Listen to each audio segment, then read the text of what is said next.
Magandang hapon mula sa DOST Pag-asa. Ito ang ating weather update ngayong Friday, November 21, 2025. Merong apat pa rin na atmospheric system o weather systems na nakakaapekto sa ating bansa. Unahin natin yung dalawang main na nagko-contribute sa mga pag-ulan dito sa northeastern part ng Luzon. So ito po yung shear line. Yung shear line ay nagdadala ng maulap na kalangitan dito sa buong Cagayan Valley except dito sa Batanes at Babuyan Islands. Ganon din naman sa buong Cordillera Administrative Region. Ibig sabihin ay mataas pa rin yung tsansa ng mga pag-ulan dito sa mga binanggit natin na lugar. Lalo na dito sa Cagayan na kung saan ay nakapag-record tayo sa station natin ng humigit sa 100 millimeters. At ganoon din naman, dahil sa ITZZ, yung buong Southern Mindanao ay mataas ang tsansa ng pag-ulan at dahil naka-slant yung axis o yung posisyon ng ITCC ay maulap din dito sa southern and central part ng Palawan. Kaya mataas din yung tsansa ng mga pag-ulan dun sa mga binanggit natin na lugar.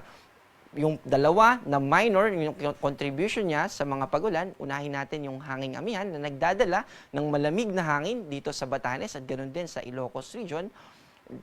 Mayroon pa rin niyang kasama ng mga kaulapan, although mga light rains lamang. And hindi po ibig sabihin na maulap tayo ay 100% na nauulan. So mataas lang po yung tsansa ng pag-ulan, pero posible din naman na hindi. Katulad dito sa Metro Manila, partly cloudy to cloudy skies po yung ating forecast. Ibig sabihin ay mababa lang yung tsansa ng mga pag-ulan. Pero dahil sa easterlies na kung saan ito yung pinaka nakakaapekto sa probinsya ng Aurora at sa Quezon, yung mga passing clouds, halimbawa po nitong nakikita natin sa satellite, kapag po yan, mga kaulapan na yan, ay umabot sa Metro Manila, yan po yung nagdudulot ng mga pag-ulan for a certain period of time lamang. Short period of time and eventually, yung movement po niya, nakadepende po doon kung hanggang gaano katagal or kung gaano kalawak yung mga pag-ulan na kanyang maidudulot. Bukod po sa Metro Manila, ganun din yung sa natitirang bahagi ng ating bansa, yung mga hindi natin binanggit. Lalo na yung mga karatig na probinsya ng Metro Manila, ganun din dito sa Visayas.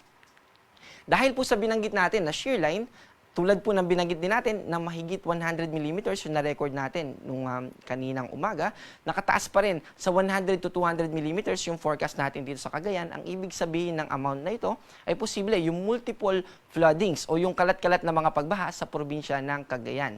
50 to 100 naman dito sa probinsya ng Apayao at Isabela. Ang ibig sabihin naman ng 50 to 100 ay posible yung mga localized floodings or yung mga pagbaha dun sa mga bahaing lugar nakatira sa mga low-lying areas o kaya naman ay yung mga nakatira malapit sa mga rivers o mga ilog natin. And bukas ng tanghali hanggang sa isang araw na tanghali o Sunday afternoon ay mararanasan pa rin natin yung mga pag-ulan dahil magpapatuloy pa rin yung epekto ng shear line. Kaya 50 to 100 pa rin yung ating mga pag-ulan o mararanasan na amount ng pag-ulan dito sa probinsya ng Cagayan. At mababawasan naman dito sa karating nitong mga probinsya. Para sa magiging forecast natin bukas, magpapatuloy yung epekto nitong shear line, kaya naman yung northeastern part ng Luzon ay mananatiling maulap. Mataas yung tsansa ng mga pag-ulan. Ganon din naman yung epekto ng amihan, lalo na dito sa Ilocos Region, o particular na sa Ilocos Norte, at ganon din dito sa probinsya ng Batanes. Pero tulad ng binanggit natin, yung mga light rains ay posible pa rin na makaapekto dito sa mga binanggit natin na lugar. Dito sa Metro Manila at sa natitirang bahagi ng Luzon, dahil hindi na ito naapektuhan o nadadalhan ng mga kaulapan ng easterlies, mababa po yung tsansa ng mga pag-ulan hanggang bukas. Pero sa mga susunod na araw, dun sa babanggitin natin, kasi meron pong potensyal na mamuong bagyo next week starting by Monday. Kaya papakita din po natin mamaya yung magiging progression o yung magiging pagkilos nito at yung mga maaapektuhan. So dito naman po sa Palawan, ganoon din sa Visayas at sa Mindanao, yung makakaapekto pa rin sa atin ay yung easterlies at yung ITCZ or Intertropical Convergence Zone. So dito sa Caraga, ganoon din sa Davao Region, sa southern part ng Mindanao ay makakaranas pa rin tayo bukas ng maulap na kalangitan at nandun pa rin yung tsansa ng mga pag-ulan. Ganoon din dito sa Palawan. Pero dito sa Visayas at sa ilang bahagi ng Mindanao ay mas mababa na yung tsansa ng mga pag-ulan. Ito ay dadalhin sa atin ng easterlies at ng ITCZ. Nakataas pa rin yung ating gale warning. Although bahagyang nabawasan yung taas ng alon dito sa northeastern part nitong extreme northern Luzon, pero mas matataas pa rin yung alon na nakikita natin dito sa western seaboards, lalo na ng Ilocos Norte.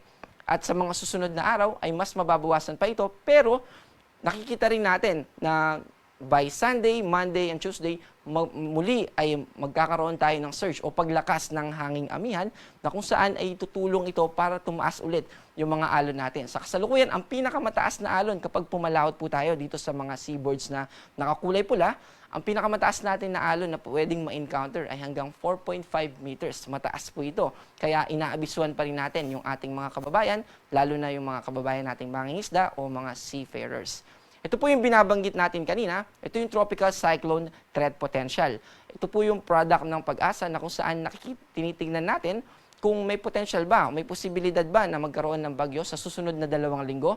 So dito po sa unang linggo ay nakikita natin kahapon po pinresent ng ating kasamahan na nasa medium chance pa lamang yung development nitong nakikita natin na naka number 1. Pero ngayon po ay naging high na. Ibig sabihin, mataas na yung tsansa na magkaroon tayo ng sirkulasyon. Actually, may sirkulasyon na sa kasalukuyan.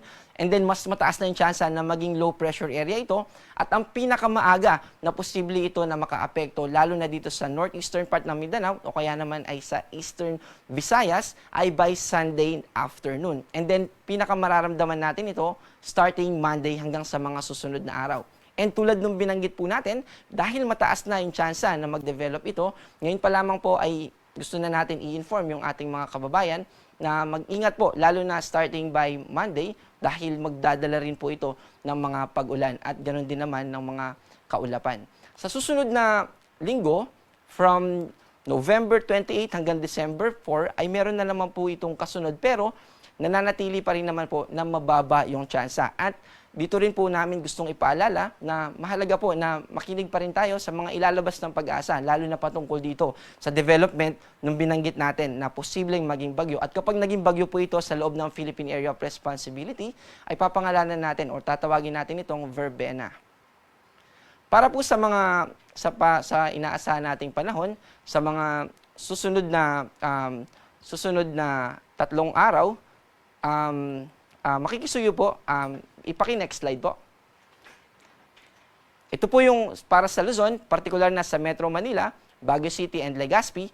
Sa Metro Manila po, by Sunday ay hindi pa rin natin mararamdaman yung maulap na kalangitan. Pero by Monday and Tuesday, yung binanggit po natin na sirkulasyon. Bahagya din kasi nabababa yung shear line. At posible na yung kaulapan na associated sa shear line at ganun din naman yung kaulapan dun sa binabanggit natin na bagyo na magiging yung sirkulasyon na may malaking potensyal na maging isang ganap na bagyo, ay posibleng umabot sa Metro Manila yung mga kaulapan nung pinagsama natin na weather system na yon. At dito rin sa Baguio at Legazpi, makakaranas din tayo ng maulap na kalangitan hanggang Tuesday.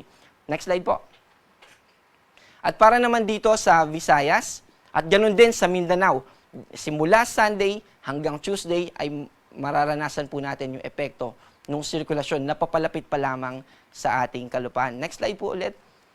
Ayan po, katulad po ng binanggit natin, Metro Davao, Cagayan de Oro City at Zamboanga ay magiging maulap po. Next slide po. Ang ating pong araw ay lulubog mamayang 5:24 ng hapon at muling sisikat bukas ng alas 6 ng umaga. Muli po gusto po natin paalalahanan yung mga kababayan natin, lalo na yung mga nasalanta po o naapektuhan ng bagyo, lalo na sa Cebu at sa ilan nating mga kababayan. Gusto na po natin ngayon pa lamang na i-heads up na may paparating po or may potential na magdala ng mga pag-ulan sa Visayas at sa northern part ng Mindanao. Kaya manatili po tayo na updated at mag-ingat po tayo. Huwag po natin kalimutan magdala ng payong at ganoon naman yung kapote para sa mga nagmamotor. Ako po si John Manalo. Ang panahon ay nagbabago kaya maging handa at alerto.